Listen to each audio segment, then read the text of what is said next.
అనంతపురం జిల్లా ఉరవకొండకు చెందిన 6 నెలల చిన్నారి కుమ్మర లోకేష్ హెచ్ఎల్హెచ్ అనే అరుదైన వ్యాధితో ప్రాణాపాయ స్థితిలో ఉన్నాడు. బాధిత కుటుంబ సభ్యులు పెద్ద కౌంట్లకు గ్రామంలో మంత్రి పుల్లయ్య కేశవ్ను కలిసి తమ గోడును వినిపించారు. చలించిపోయిన మంత్రి చిన్నారిని గుండెలకు హత్తుకొని కుటుంబానికి ధైర్యం చెప్పారు.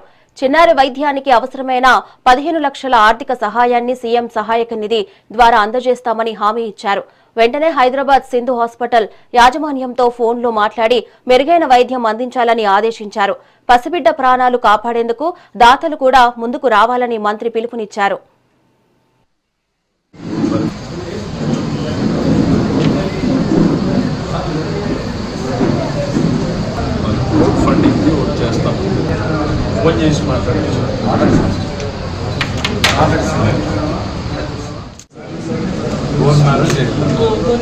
గవర్నమెంట్